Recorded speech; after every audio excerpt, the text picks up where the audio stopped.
자, 오늘은 여러분들 EBS 수능 특강입니다. 오늘 수업은 EBS 수능 특강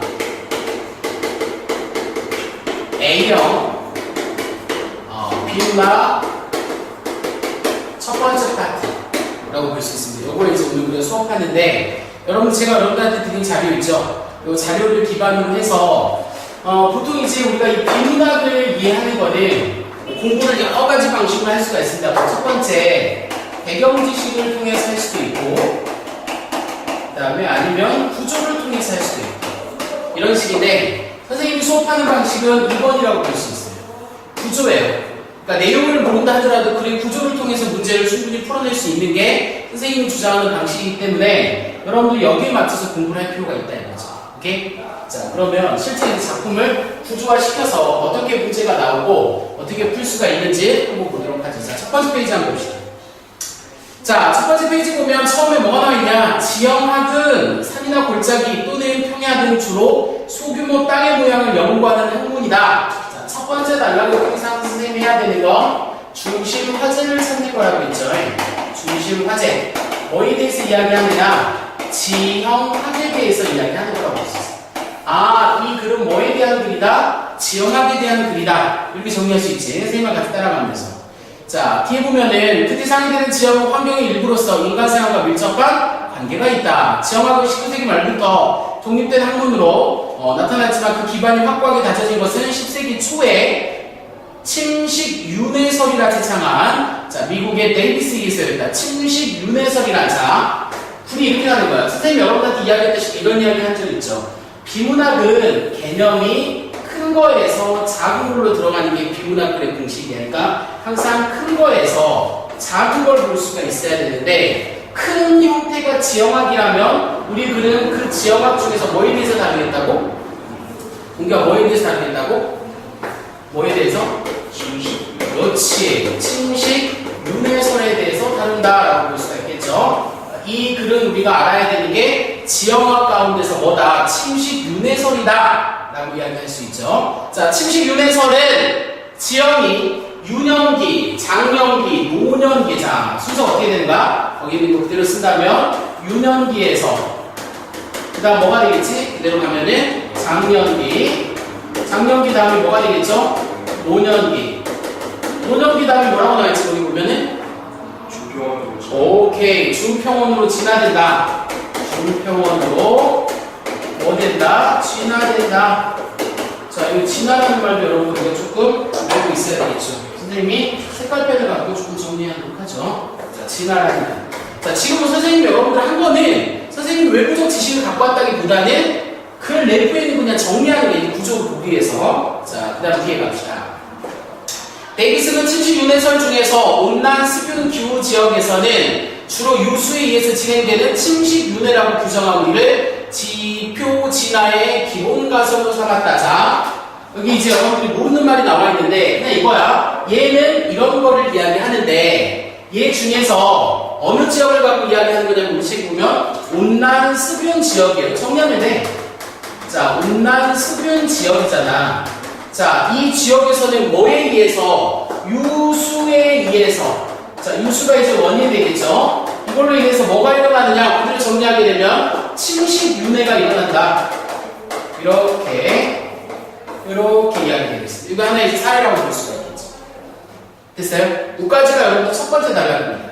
정리할 수 있겠죠? 자, 그럼 두 번째 단락 갑니다. 정규 침식 윤회설은, 자, 침식 윤회설 가운데 두 번째 단락은 여기서 출발하는 거라고 볼 수 있지. 뭐에 대해서 이야기하는 거냐면 정규 침식 윤회설입니다.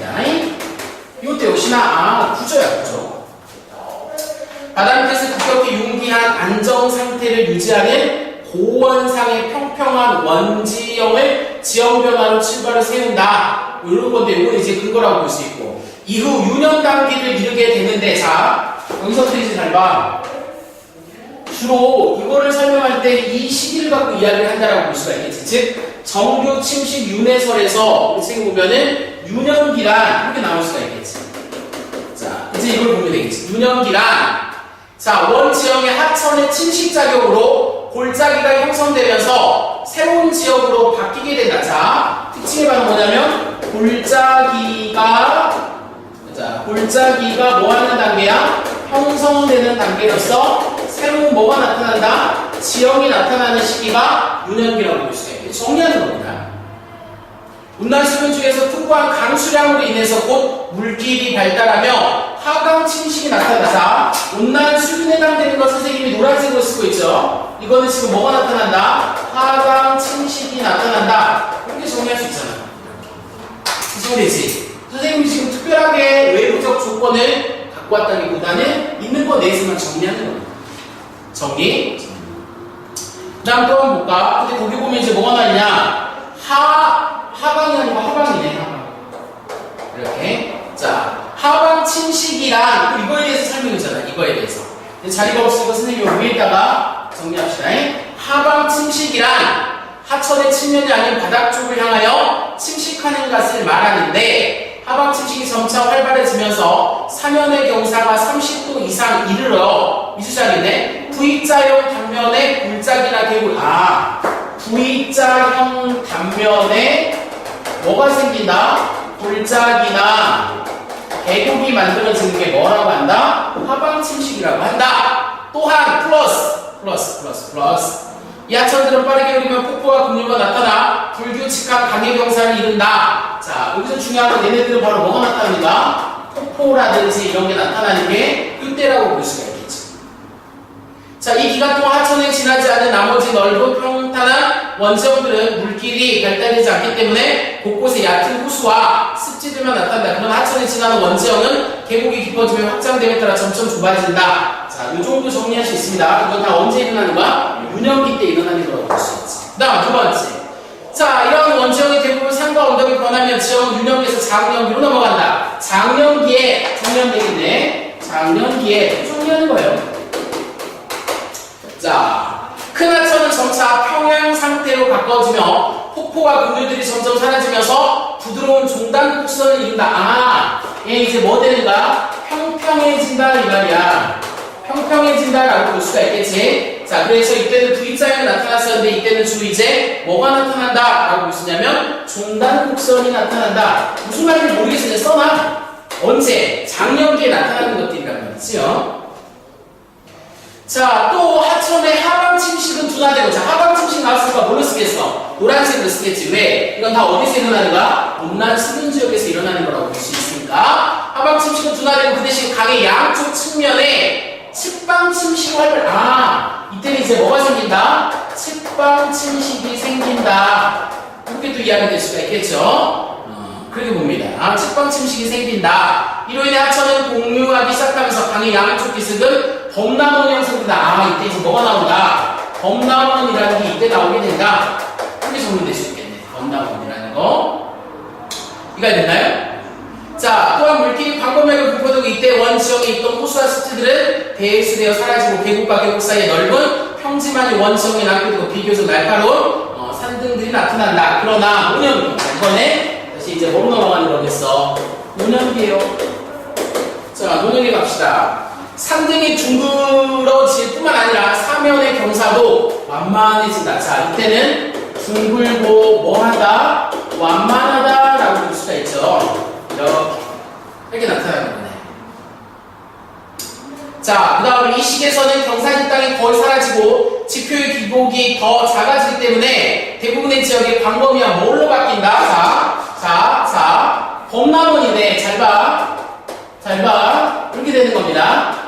범람원이 두 번 나왔는데 이때는 나타나기 시작하다고 했고 얘는 뭐 언제? 대부분이 다 뭐 되는 거야? 범람원으로 바뀐다 이 말이야. 얘가 이렇게 확장된다 라고 볼 수가 있겠죠. 이렇게 정리할 수가 있겠네. 이로 인해 몇 개의 큰 하천만이 남아 천천히 공유하게 된다. 노년기 후에는 침식이 강한 암석들로 이루어진 장구성 지형만 남고 기복이 없는 평탄한 경관만 남는 중평원. 자, 제일 마지막에는 유년기, 장년기, 노년기 다음에 뭐가 만들어지겠어? 그렇지. 이렇게 마지막에 정리하는 거지.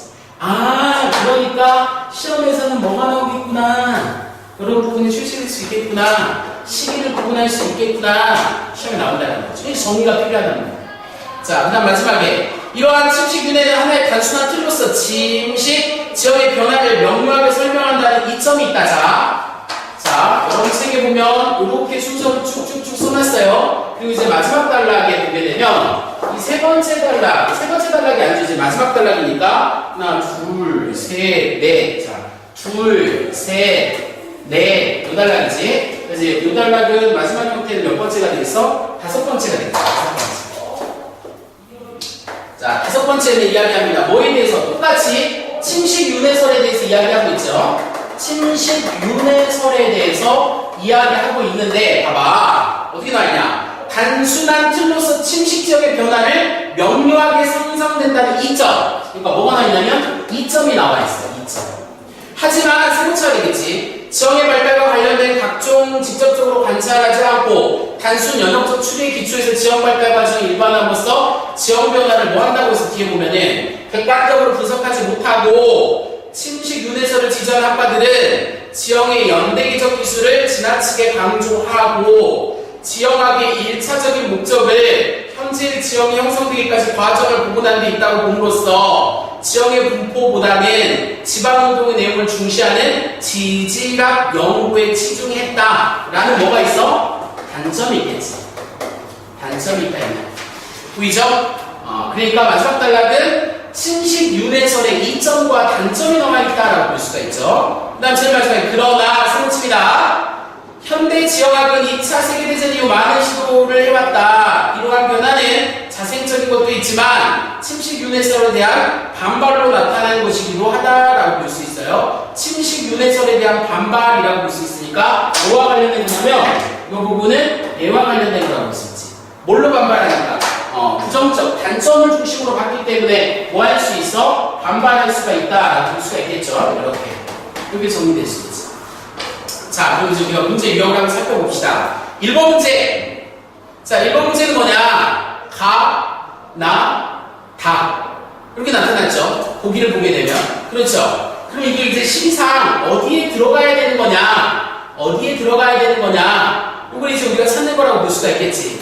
이 여러분들 밑줄에 쭉 금이가 있는 거 뭘 이야기하는 거냐면 하천의 형태 양을 이야기하는 건데 이게 이제 어떻게 일어나는 거냐? 나가 여러분 어때? 제일 작죠? 나가 어디에 해당되겠어? 윤연에 해당되는 거라고 볼 수 있지. 그 다음에 그거보다 조금 더 많아진 게 어디라고 볼 수 있어? 가라고 볼 수 있지. 가가 어디에 들어가는가? 장년기. 그 다음에 다는 어디에 들어가는가? 노년기. 요거에 대한 설명을 아래에서 그대로 찾으면 된다라고 볼 수가 있습니다.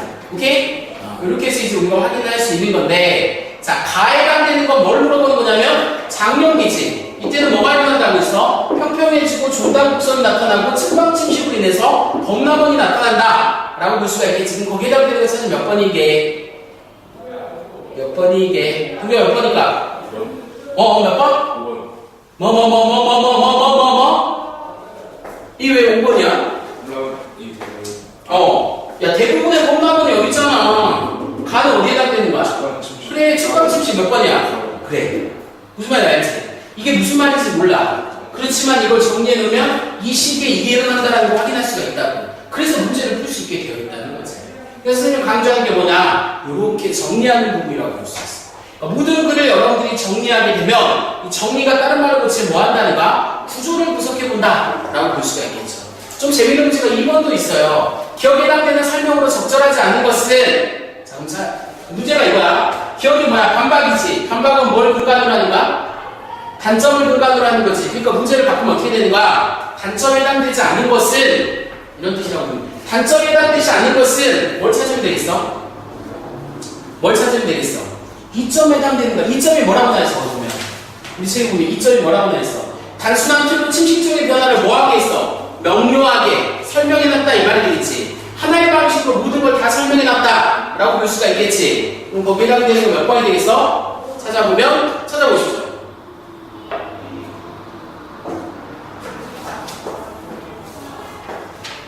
여러분 찾아보세요. 몇 번이지? 2번. 그렇지. 2번이 되겠지. 얘네? 푸는 방식이 정리되어 있지. 문제가 단점의 반박인과 같은 말이란 말이지. 이거에 해당되지 않은 것은 그럼 뭘 찾는 거지? 얘를 찾는 거지. 왜 문제 출제 원리야. 그러니까 내가 여러분들 이거 이 무슨 말인지 몰라야 돼. 근데 정리할 수 있으면 문제를 풀 수 있다는 거죠. 오케이? 자, 다음 페이지 넘어가요. 자, 두 번째 글 가도록 하죠. 여러분 페이지 4페이지 펴보십시오. 4페이지 부분 다시 또 지우고 정리할 텐데 오늘 첫 시간이니까 제가 여러분들 차분하게 읽고 정리를 쭉 해줄 거예요. 근데 선생님이 하는 정리는 내부적인 것들을 가지고 있는 건 아니라는 거지. 안에 있는 내용만 순서 배열하는 겁니다. 순서를 이렇게 쭉 배열하면 그걸 갖고 확인할 수 있다는 거 참 봅시다. 바이러스 입장에서 보면 인간을 감염시키는 일이 그렇게 호락호락하지 않다. 일단 체내에 들어가는 것부터 고난의 시작이다. 이때 우리 몸에 표피, 세포에서 분비되는 산성물질, 병원균, 분해 요소 등이 방어를 개시한다. 만약 끝내 이를 뚫고 들어오는 바이러스가 있다면 우리 몸에 발열 반응과 염증을 일으킨다. 자, 이렇게 보겠습니다. 첫 번째 단락에서는 바이러스 입장에 대해서 이야기하는 거지. 자, 그러니까 바이러스죠. 바이러스가 뭐 하는 거냐면 침투하는 거야. 맞지? 자, 바이러스는 침투하려고 하고 우리 몸은 뭐 한다라고 하는 거라고 볼 수 있어? 방어하는 거라고 볼 수가 있겠지. 이 둘이 싸우는 거잖아. 바이러스는 뭐야? 우리 몸 안으로 들어오려고 하고 있고요. 자, 우리 몸은 이거를 뭐 하려고 하는 거지? 막으려고 한다라고 볼 수가 있겠지. 첫 번째 단락에서 그 방어하는 방법이 여러 가지가 있는데 뭐를 통해서 방어한다라고 쓰냐면 산성물질, 정리해놔. 이런 걸로 방어하는 거라고 볼 수 있어. 두 번째는 뭐가 공부야? 그렇지. 병원균, 분해 요소. 이거지. 그 다음 또 뭐가 있어? 이걸로 인해서 뚫고 들어왔어. 그럼 이제 또 뭐가 있지? 그렇죠. 발열 반응과. 하나는 또 뭐가 있지? 발열 반응과 뭐라고 했지? 발열 반응과 뭐라고 했어? 여기 봐봐. 발열 반응과 염증을 일으킨다. 보이지요? 그러니까 지금 방어하는 기술의 두 가지인데 이렇게도 볼 수 있어요. 얘네들은 뭐라고 보시냐면 우리 책에 보면은 어디에? 표피 안에, 즉 몸 안에 침투 전이라고 볼 수가 있겠지. 어디 안에? 침투 전이니까 몸 밖이야. 전이라고 하지 말고 몸 밖이라고 보시면 이렇게. 맞지? 그 다음 이제 얘는 뭐라고 쓰냐면 몸 안에 들어오면 이런 형태로서 막아낸다 라고 볼 수가 있습니다. 정리돼요? 어렵지 않죠? 자, 그 다음 가볼까요? 발열 반응에 너무 친다. 발열 반응에 대해서 나와있죠? 자, 그 다음 염증에 대해서 나와있습니다. 보이죠? 자, 그 다음에 이제 그 다음 문장에 보면 자연 살해 세포는 감염된 세포를 파괴해 바이러스도 함께 죽인다. 이러한 일사불란한 전투가 바이러스가 침략했을 때 일어나는 1차 면역 반응이다. 여기 바로 뭐라고 볼 수 있다? 1차 면역 반응에 대해서 이야기하는 거야. 이렇게 정리했습니다. 그렇지? 자, 그 다음 봅시다. 두 번째. 1차 면역 반응은 다시 여기서 출발하든가, 선생님 이야기처럼 항상 글이라는 거, 큰 거에서 뭐로 들어간다? 작은 걸로 들어간다. 이 안에 이제 이게 있단 말이야. 이거는 얘네들을 이야기하는 거잖아. 자, 1차 면역 반응 갑시다. 감염된 세포를 죽이거나 세포 속에 미토콘드리아에게 신호를 보내 스스로 사멸하게끔 한다. 그렇지 않으면 바이러스가 세포 내 물질을 빼앗아 자신을 복제하고 다른 세포와 기관까지 감염하기 때문이다. 그런데 수초가 금방 죽어버린다. 다면 살아있는 세포가 있어야 증식할 수 있는 바이러스에게 손해가 아닐까? 그래서 대표적인 호흡기 감염 바이러스인 아데노 바이러스는 숙주의 면역 체계가 자살을 명령한 세포를. 자, 그러면 1차 면역 반응에서 이제 뭐가 나오냐? 첫 번째, 요걸 뚫는 바이러스에 대해서 나온다. 왜? 우리 글은 오늘 뭐에 대해서 이야기한가? 바이러스 입장에 대해서 몸이 어떻게 침투하느냐? 이런 거라고 볼 수가 있겠지. 그래서 첫 번째 나와 있는 바이러스가 뭐라고 쓰냐면 아데노 바이러스입니다. 아데노 바이러스. 이렇게 이야기할 수 있죠. 아데노 바이러스는 숙주 면역체계가 자살을 명령한 세포를 도리어 뭐 한다? 자살하라고 했는데 숙주를 그래 자살하려고 하는 애를 다시 뭐 한다? 살려낸다. 여기 나와 있잖아. 살려내는 거란 말이야. 자, 아데노바이러스 체내에 들어오자마자 E1B죠 라는 단백질을 만들어 미토콘드리아가 세포 자살 명령을 억제한다. 이렇게 나와 있지.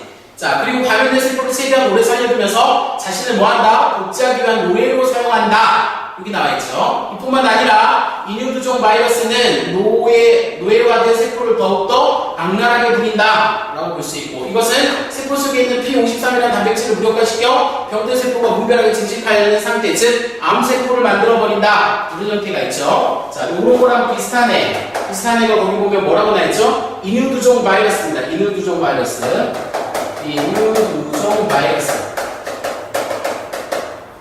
얘네들의 기본적 특징은 뭐냐? 숙주가 자살하려고 하는데 뭐 하는 거지? 살려내는 거야. 그래서 자기 편으로 만들어서 자기 노예처럼 부린다 이 말이라고. 그렇죠? 이게 첫 번째 바이러스죠.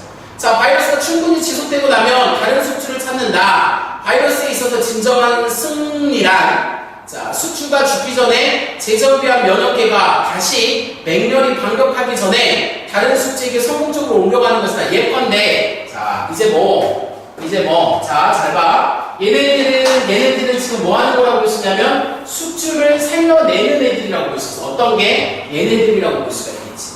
자, 이번에는 두 번째 바이러스에 대해서 이야기하는데, 걔네들의 예컨대 뭐가 있냐? B형 간염 바이러스가 있습니다. 이렇게. 자, B형 간염 바이러스는 세포 파괴를 바이러스 배출사로 사용한다.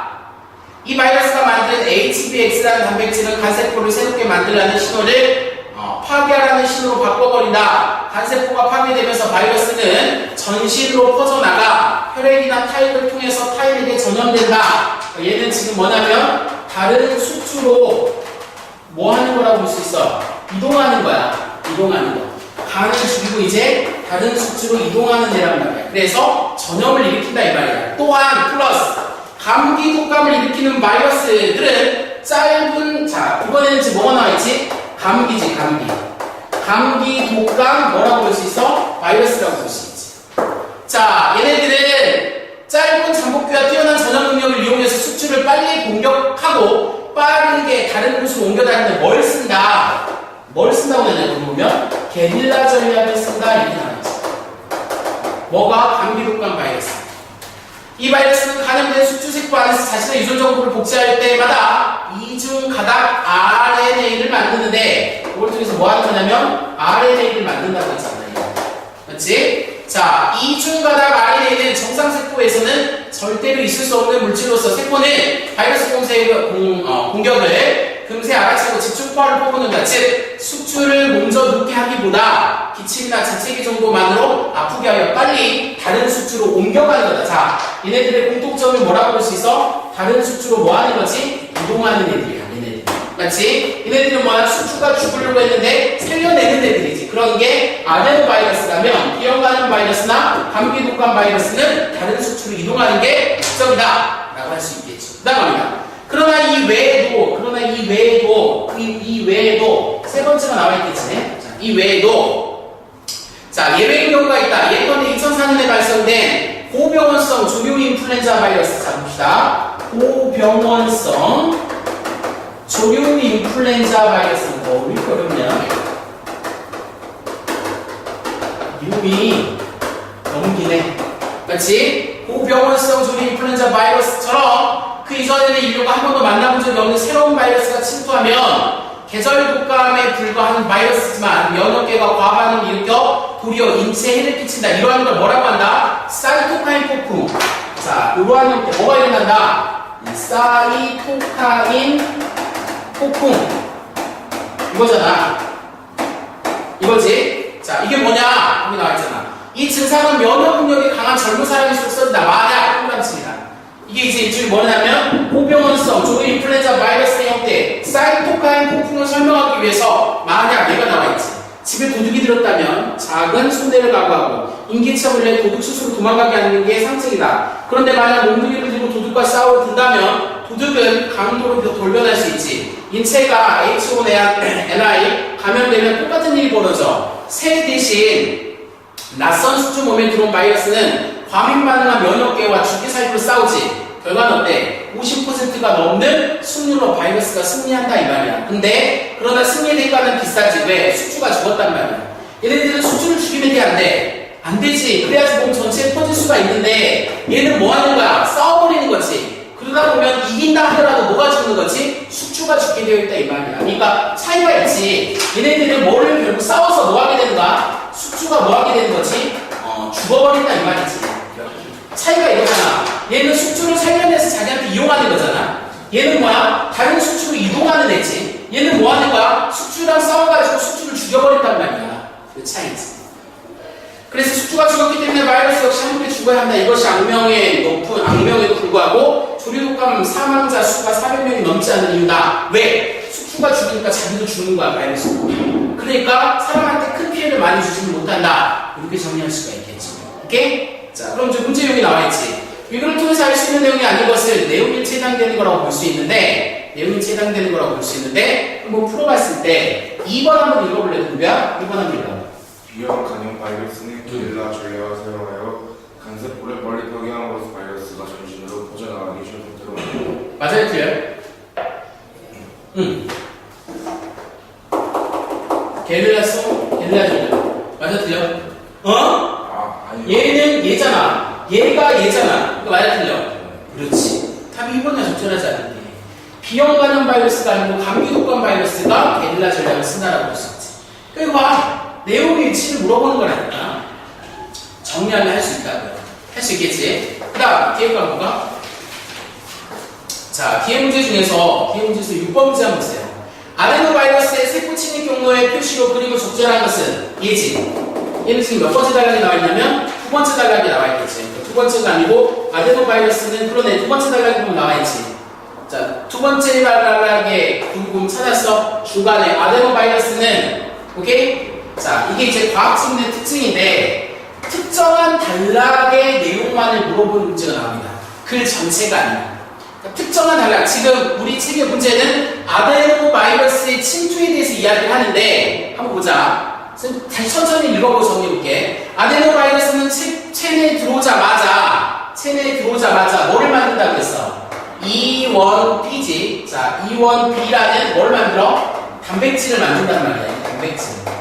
맞지? 단백질을 만들어 미토콘드리아 세포 자살을 억제한단 말이야. 이거를 통해서 뭐 하는 거냐면 미토콘드리아라는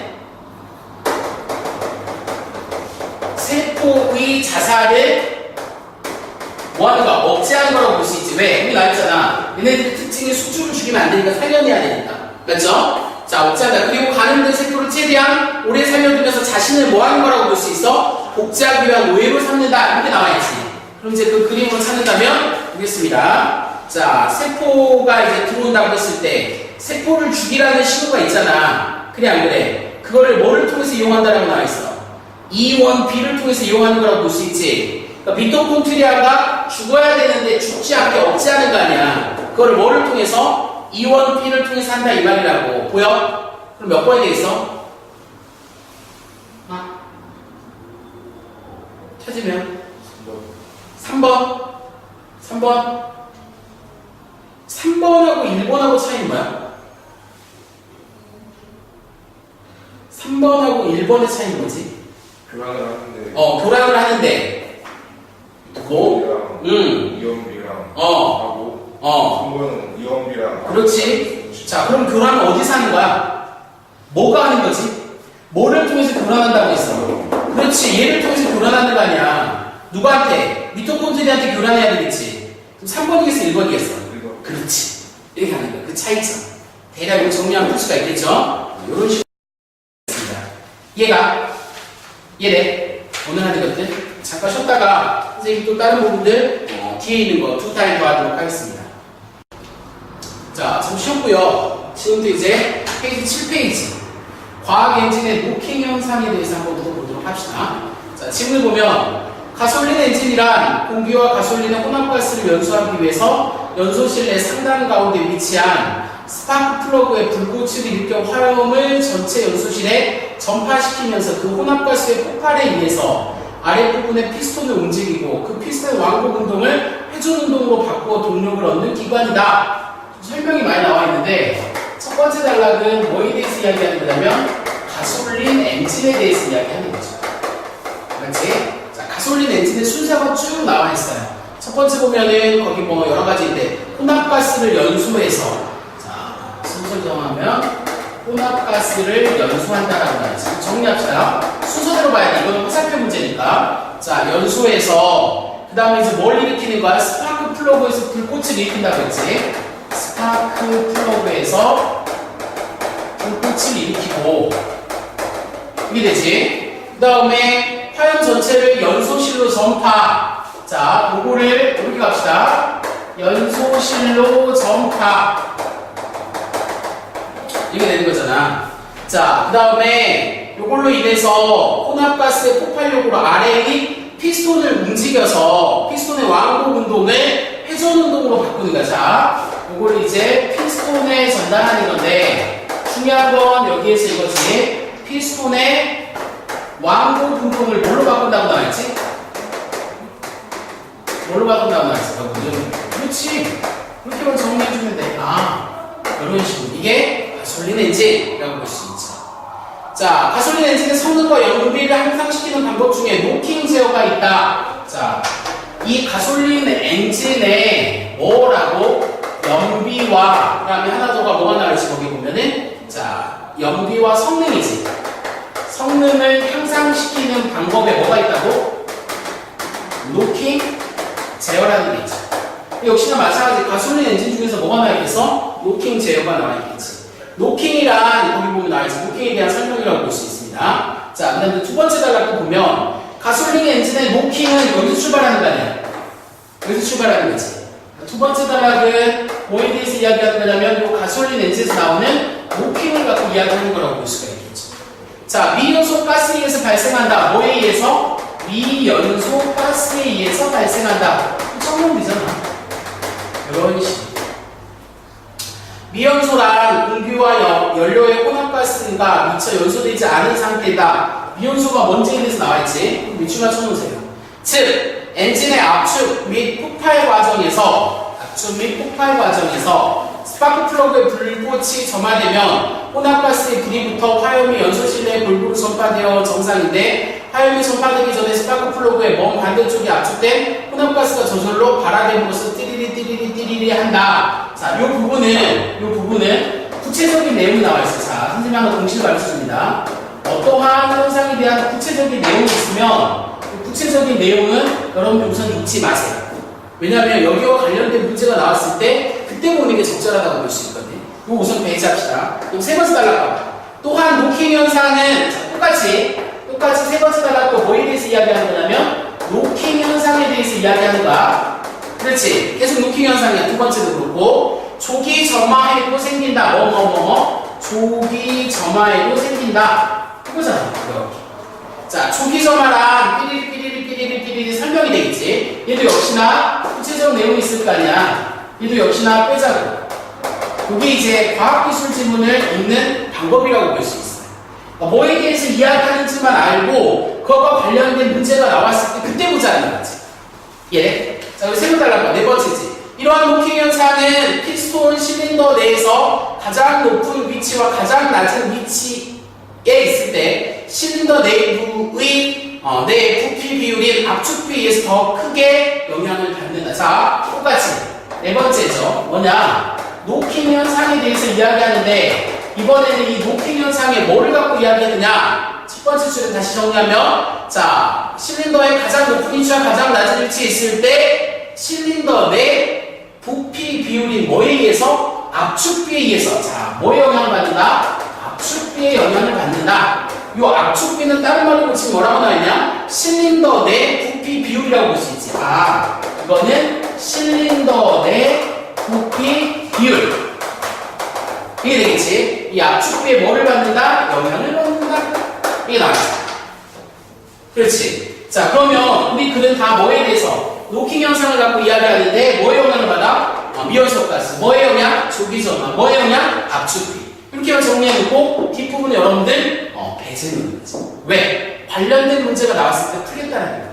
오케이? 자, 그리고 마지막 단락에 반면 디젤 엔진은 자, 이렇게 나눠지는 거예요. 자, 여기서부터 이까지는 뭐에 대해서 이야기하는 거냐면 가솔린 엔진에 대해서 이야기하는 거지. 근데 마지막 단락의 다섯 번째는 뭐에 대해서 이야기하는 거죠?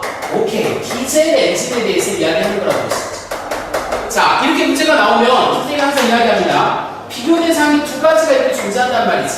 그럼 시험에서 뭐가 나오느냐? 이 두 가지의 공통점을 물어보거나 뭘 물어보는 게 나온다? 차이점을 물어보는 게 시험에 나오게 되어 있어. 이걸 정리할 필요가 있다는 거죠. 자, 마지막 달러 한번 보겠습니다. 디젤 엔진은 가솔린 엔진과 달리 혼합가스의 압축으로 고온과 고압 상태가 되면 저절로 발화해서 동력을 얻는 원리이므로 뭐가 필요 없다? 스파크 플러그가 없다. 아하, 차이가 나와 있네. 뭐가 없다? 스파크 플러그가 없다. 요거지. 그 다음 따라서 자연 발화가 일어나지 않으면, 자, 뭐가 일어나지?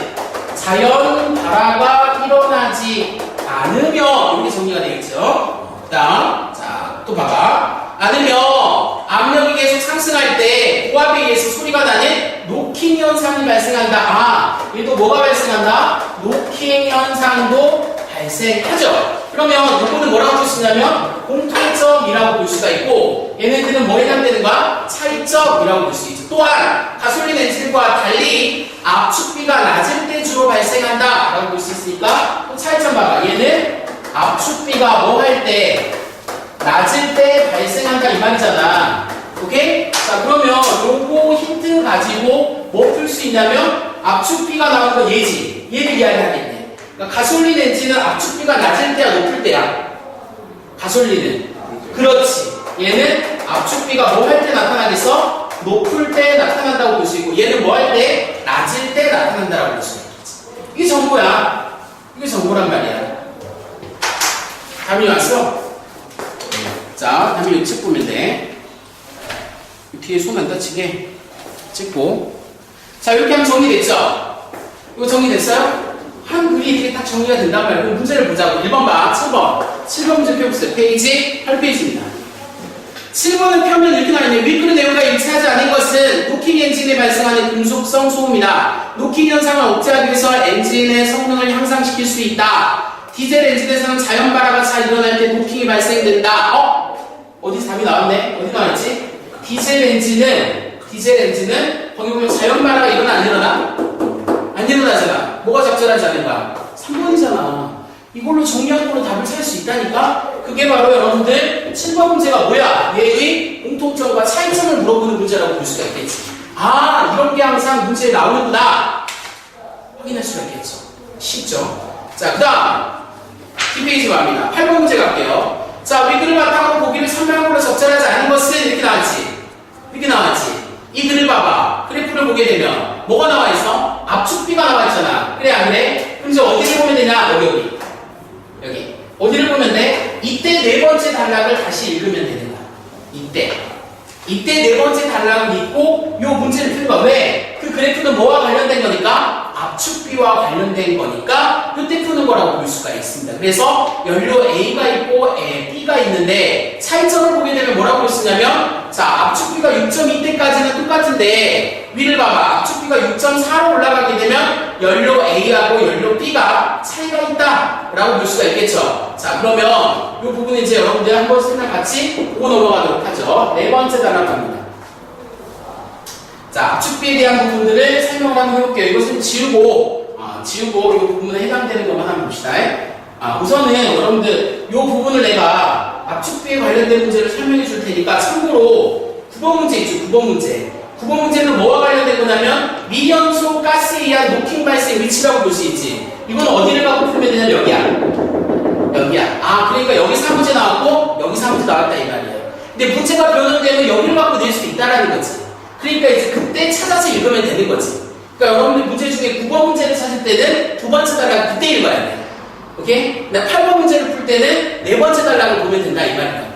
그 둘 중에 선생님이 8번 문제를 해줄 테니까 우리 네 번째 단락을 읽고 한번 풀어보도록 하겠습니다. 그러면 네 번째 단락을 다시 한번 또 지우고 충분히 할 수가 있지. 거기만 천천히 자세히 읽으면 된단 말이야. 자, 선생님이 한번 읽으면서 그 부분을 갖고 한번 해볼게요. 자, 갑시다. 이런 노킹 현상은 피스톤의 실린더 내에서 가장 높은 위치와 가장 낮은 위치에 있을 때, 자, 노킹 현상은 정리합시다. 노킹 현상은 뭐라고? 피스톤 실린더 내에서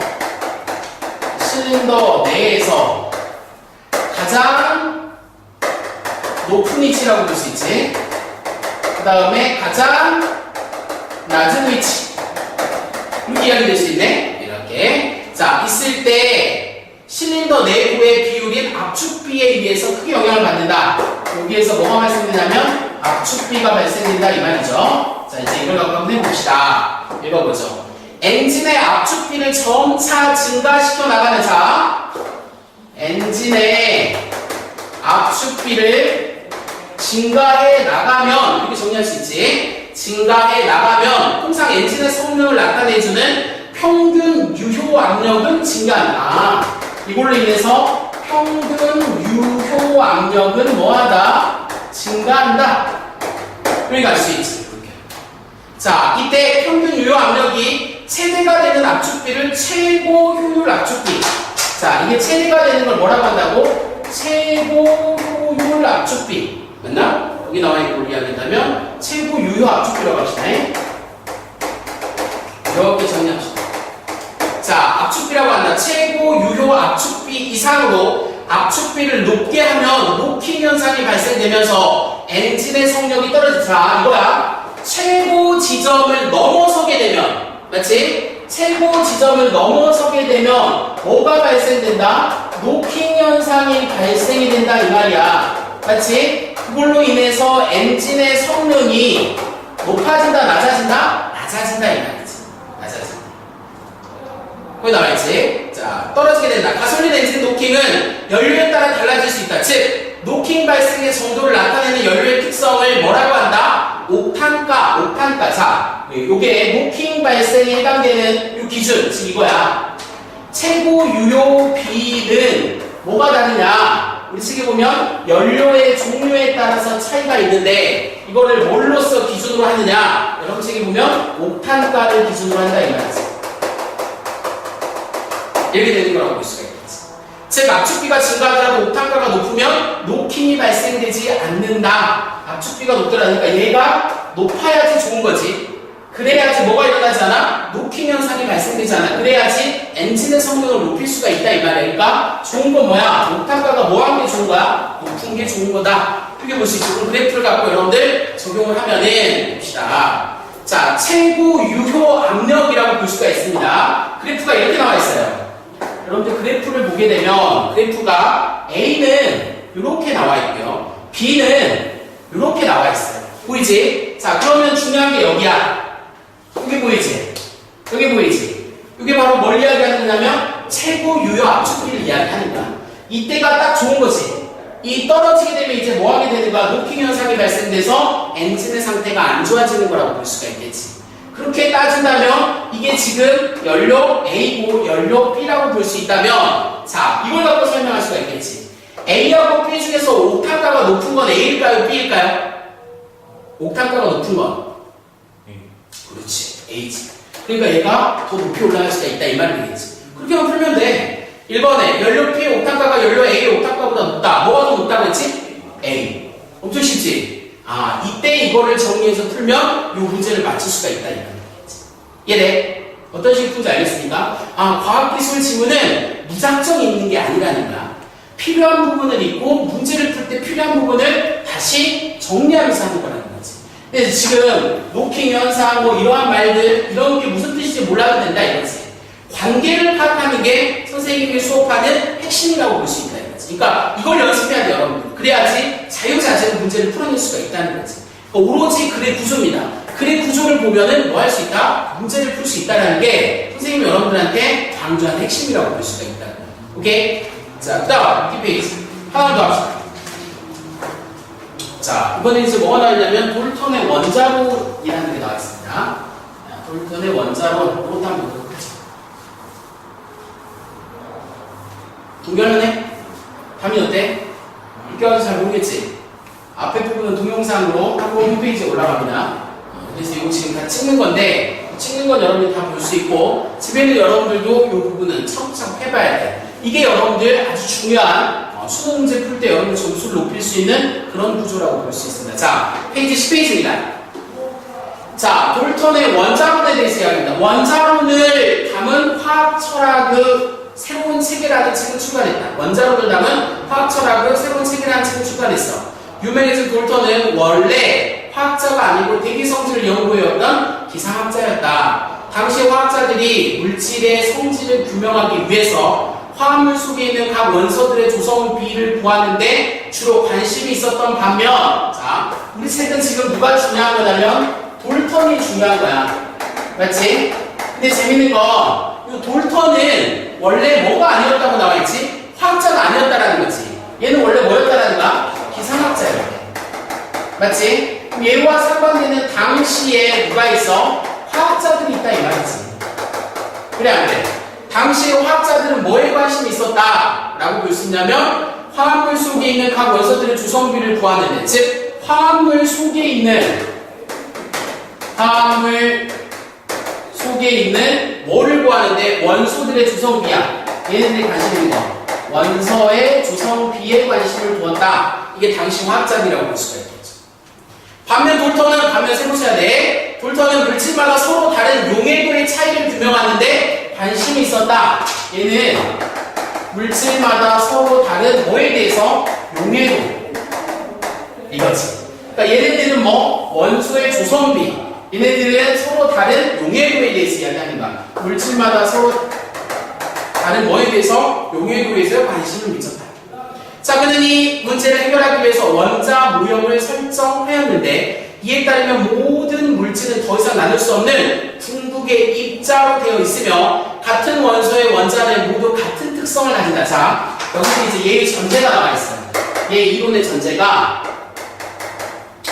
같은 물질의 원자는 뭐라고 하냐? 그거 그대로 쓰면 돼. 같은 원소의 원자는 물질이 아니고 원소네. 같은 원소의 원자는 모두 같은 특성이야. 같기 때문에 뭘 갖고 있다? 같은 특성을 갖고 있는 전제잖아. 맞지? 그럼 또 화학 반응이라는 것은 원자의 재배열이고 이걸 통해서 화학 반응을 뭘로 본 거냐면 원자의 재배열이라고 생각한 거지. 이렇게 원자의 재배열이고 물질마다 특성이 다른 이유는 원자가 다르기 때문이다. 그러니까 얘가 중요하게 생각한 건 바로 뭐냐면 원자를 중요하게 생각했다는 거지. 이게 돌턴의 입장이라고 볼 수 있어. 그렇지? 자, 우리들은 누구 중심으로 가겠어? 당연히 돌턴 중심으로 간다라고 볼 수 있습니다. 이거에 포커스를 둬야 돼. 자, 그럼 정리해보죠. 돌턴은 각 기체를 구성하는 원자들의 질량비를 찾기 위해서 원자론을 기반으로 해서 하나의 가설을 세웠다. 자, 이제 돌턴이 만든 가설. 여기서 출발하는 거지. 가설 한번 보자고요. 두 원소가 결합할 때 각 원소의 원자가 1대1로 결합하여 이 원자와 화합물을 만드는 것이 가장 쉽다고 가정했다 라고 볼 수 있으니까 1대1로 결합해서 이 원자 화합물이라고 나와있죠. 화합물 이렇게 되겠네. 그러므로 두 원소가 결합하여 만들어진 화합물이 하나밖에 없으면 그것은 1대1로 결합한다고 가정했다. 그리고 두 가지 이상의 화합물을 만든다면 하나는 1대1, 다른 하나는 1대2, 그 다음 1대3 등의 결합이 있어서 가장 단순한 정수비를 따른다고 본다. 이러한 결합 규칙을 설정해 놓음으로써 돌턴은 여러 화합물을 구성하는 원소들의 질량비를 알게 되었고 이를 통해 수소를 기준으로 한 원소들의 상대적 질량비, 즉 원자량을 찾을 수 있었다. 자, 요걸 통해서 뭐 하는 거냐면 원소들, 그냥 거기다 정리할게. 화합물을 구성하게 되는 거기는 원소들의 질량비를 알게 되었고 이를 통해서 뭐를 기준으로 해서 수소가 기준이야. 수소를 기준으로 한 상대적 질량비를 알게 된다. 무슨 말인지는 모르겠는데 정리하세요. 자, 요게 다른 말로 고치면 뭐라고 나있냐면 원자량. 이걸 하면 돼요. 요게 지금 뭐를 통해서 이러한 형태 1대1 그러니까 이야기한다면 두 번째는 1대2 맞지? 그 다음에는 1대3 이런 식으로 결합한다는 게 누구의 입장이야? 돌턴의 가설이라고 볼 수 있습니다. 1803년 돌턴이 수소를 기준으로 한 몇몇 원자의 상대적 질량을 발표했을 때 학자들은 이 데이터에 관심을 기울이지 않았지. 이때 학자들은 얘네들이 되겠지. 얘네들은 크게 생각을 안 했다 이 말이야. 돌턴은 두 가지 원소에서 한 가지 화합물만 얻게 된다면 각각의 원소 한 개씩의 결합으로 이루어진 화합물일 것이라고 가정했다. 물의 화학식을 H5로 암모니아를 NH3를 NH로 가정하기 때문에 산소의 원자량은 실제의 2분의 1, 질소의 원자량은 3분의 1로 구하였다라고 볼 수 있는데 요게 그대로 대입되는 거지. 이게 이제 세 번째라고 했어. 그러니까 거기 있는 것서 산소는 실제로 2분의 1, 그 다음에 질소는 실제로 뭐가 되는 거야? 3분의 1 이런 식이 된단 말이야. 그거는 이 원리라고 볼 수가 있겠지. 2분의 1, 3분의 1 이렇게 된다면은 거기 나와 있는 게 2분의 1은 4잖아. 3개, 4개, 4개가 결합됐다 이런 식으로 가는 거잖아. 그렇지? 그러니까 봐봐 2분의 1이라는 건 2개가 결합했으니까 2분의 1 얘는 3개가 3분의 1 얘는 2개잖아. 이런 식으로. 자, 실제값과 큰 차이가 나타날 수밖에 없었다. 그렇지만 화학자들은 돌턴의 화학결합 방법에 대해서는 적극적인 반응을 보였다. 자, 이 부분은 중요해. 화학결합 모형에 대해서 긍정적이야. 그러니까 얘 질량비는 크게 문제가 안 되지만 얘가 화학결합 모형이지. 결합 모형. 이거는 당시에 되게 큰 영향을 미쳤다라고 볼 수가 있겠네. 자, 학자들은 돌턴의 결합 규칙을 받아들여 돌턴이 다른 것과는 다른 물질들이 이 모형을 적용하였다. 이들은 돌턴이 제안한 규칙이 물질의 결합을 일으키는 힘의 화학적 친화력의 문제를 해결하는 데 결정적 열쇠를 제공해준다고 생각했다. 당시 친화력은 자연상태의 산화 광물에서 순수한 광물을 얻을 때나 산과 염기 등을 반응할 때 원소들 간의 반응 정도와 결합의 안정성을 설명하는 핵심적 개념이었다. 말이 좀 어렵네. 일단 중요한 건 그걸 통해서 뭐를 친화력의 뭘로 쓰였다? 근거로 쓰였다. 뭐 이런 거지. 이 정도. 자, 화학자들은 돌턴의 원자 가설을 18세기 이후에 계속해서 온 산과 염기의 반응 연구와 긴밀하게 연결시켰다. 즉, 산과 염기는 원자들의 결합이고 원자가 다르면 물질의 성질도 달라진다는 전제 하에서 실험이 거의 막 미쳐서 산과 염기는 원자들의 결합이고 원자가 다르면 물질의 성질도 달라진다는 전제. 거기 미치칠래? 그대로 정리하면 이렇게 되는 거야. 무슨 뜻이냐면 봐봐. 산과 산소 원자가 다르면 물질의 성질도 달라진다. 자, 거기 말해. 원자가 달라지면 성질도 달라진다. 이거 보이지? 이 말이 뭐랑 똑같냐면 얘랑 똑같은 거야. 원소가 같으면 성질이 같다 이런 뜻이잖아. 그러니까 똑같은 거를 이용했다 이 말이지. 원자가 다르면 성질이 다르다. 같은 말이라고. 즉, 이 18세기, 여러분 책에 나와 있는 게 몇 년도야? 여기 보면.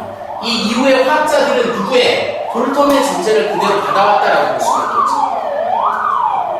자, 거기 보면 그 결과 산과 산소가 들어있는 물질이 아니라 수소가 들어있는 물질이라는 것을 알게 되고 원자들 중에 음의 원소와 양의 원소가 있어서 밀거나 당기는 힘이 있다는 식으로 친화력을 설명했다. 얘네들이 이걸 갖고 뭘 설명했다? 친화력을 설명했다. 이게 정리할 수가 있겠다. 그러니까 글을 정리하게 되면 돌턴은 기상학자인데 당시 화학자와는 다르게 물질을 다른 용해도에 관심이 있었고 얘의 전제는 같은 원소의 원자는 같은 특성을 갖는다. 그래서 얘가 바라본 게 원자의 재배열이었다라고 볼 수가 있고 구성 방식이 이렇게 되게 단순한 규칙적인 구성을 갖고 상대적 질량비를 계산했고 산소 같은 경우에는 실제로 이렇게 되니까 2분의 1, 질소는 이렇게 되니까 3분의 1. 그 다음에 당시의 화학자들은 그의 화학적 결합의 모양에 관심을 갖고 그걸 통해서 친화력의 근거로 삼았다. 그 전제 조건이 돌턴이 이야기했던 얘랑 같은 조건이다. 그런 식으로 이제 글이 정리가 됩니다. 자, 그럼 이제 문제를 한번 보죠. 밀그레 되는 걸 일치하는 것은 그렇죠. 돌턴의 원자로는 산과 염기의 정체성을 밝히기 위해 세운 가설이다 라고 볼 수 있는데 얘가 관심이 있었던 건 정체성이 아니라 원자의 배열이 되겠죠. 돌턴은 원자를 통해 원소들의 상대적 질량을 정확하게 구할 수 있다. 돌턴의 영향을 받은 화학자들은 돌턴이 구한 원자량을 적극적으로 이용했다. 원자량을 이용한 게 아니고 뭘 이용했다고 했지? 결합 모형을 이용했다라고 나와있죠. 돌턴의 원자량의 영향으로 화학자들 사이에서 친화력의 개념이 새롭게 등장했다. 친화론이 나온 게 아니라 친화론에 뭐를 썼다는 거야? 근거로 썼다 이런 말이 되겠지. 돌턴과 같은 시기의 화학자들은 원소의 조성비에 따라 물질의 성질이 달라진다고 생각했다 있네. 당시의 화학자들은 화합물의 원소의 조성비를 갖고 연구했으니까 답이 몇 번이 되겠어? 5번이지. 그럼 이거지. 아까 선생님이 이야기했잖아. 비교 대상이 나오면 공통점을 물어보거나 차이점을 물어보는 게 시험에 나오는데 이 1번의 답은 뭘 물어보는 거야? 차이점을 갖고 풀 수 있게 되어 있다 이 말이 되겠지. 항상 이걸 염두에 두면서 비교 대상이 되는 애들은 시험에 나온다. 이게 머릿속에 깔려 있어야 된다는 거지. 오케이? 자, 갑시다. 두 번째, 기업들의 이를 준 돌턴의 이론을 반박하는 근거가 될 수 있는 것끼리 짝짓는 것은 봅시다.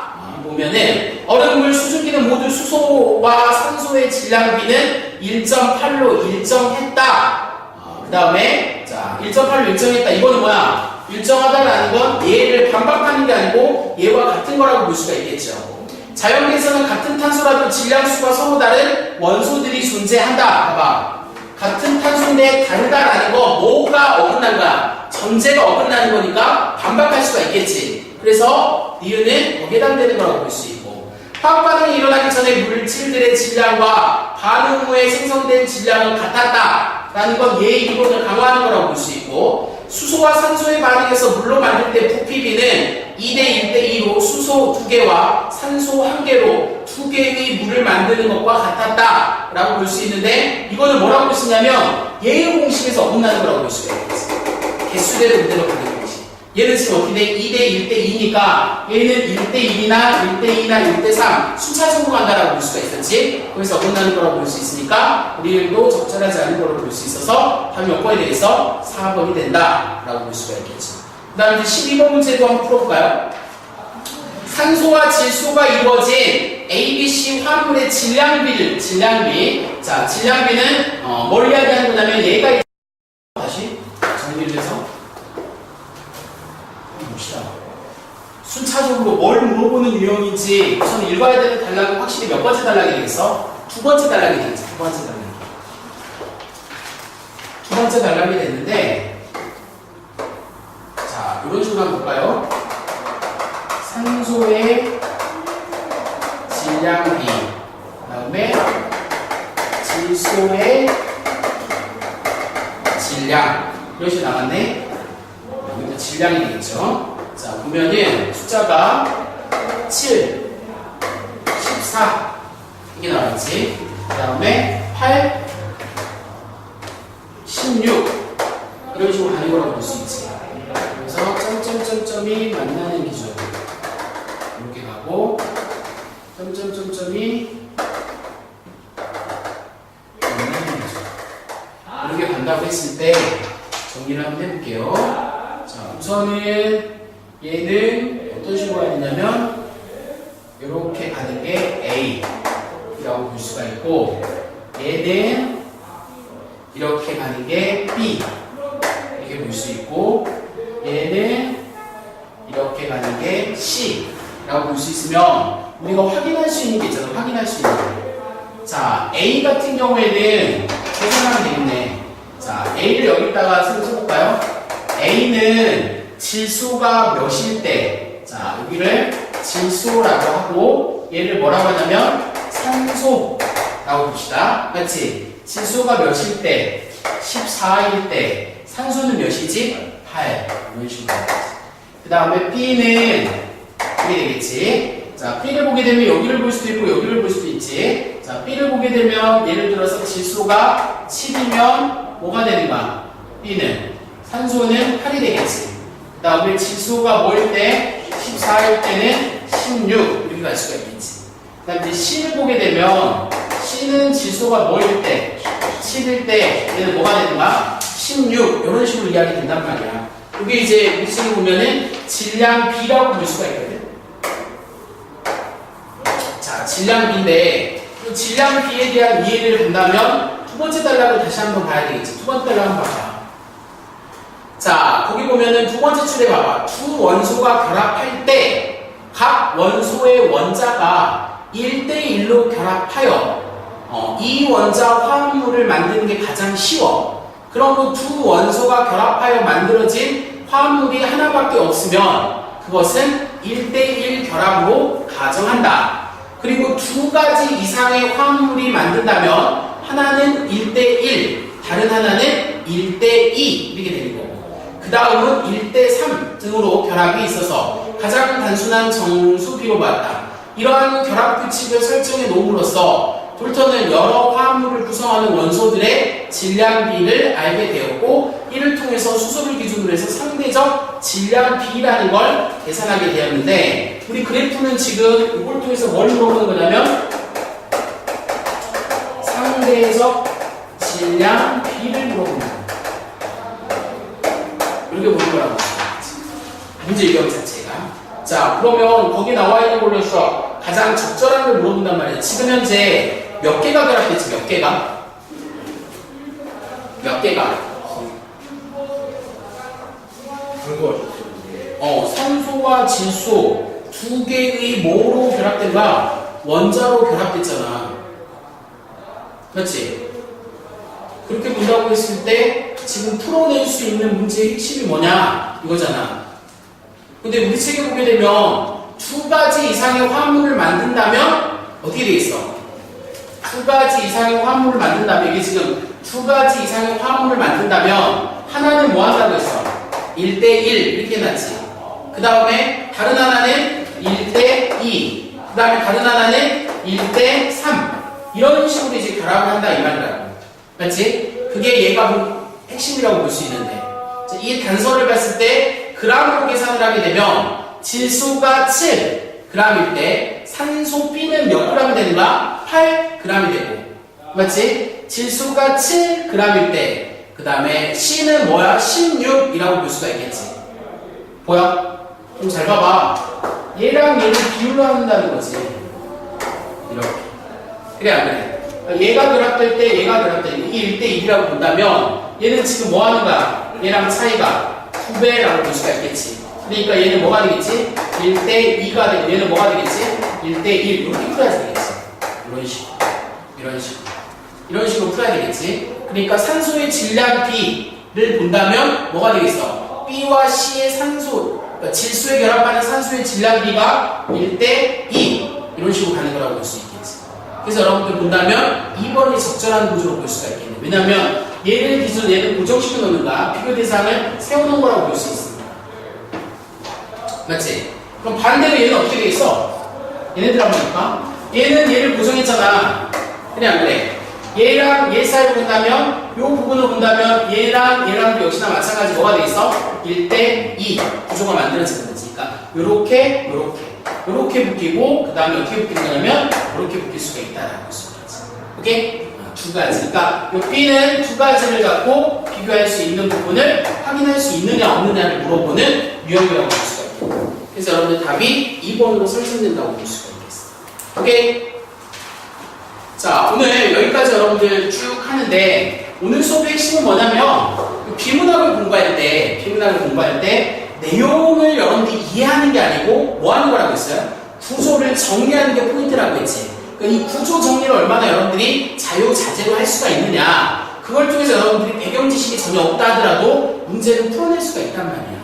무슨 말 알겠습니까? 이거를 여러분들 연습을 시키는 게 이 수업의 목적이라고 볼 수가 있으니까 집에서 다시, 이건 여러분들 EBS 수능 특강에 나와 있는 것들이니까 다시 문제를 풀 때도 뭘 해야 되냐면 구조 정리, 글에 대한 구조 정리가 오늘 수업의 핵심이라고 볼 수가 있습니다. 오케이? 여기까지 합시다.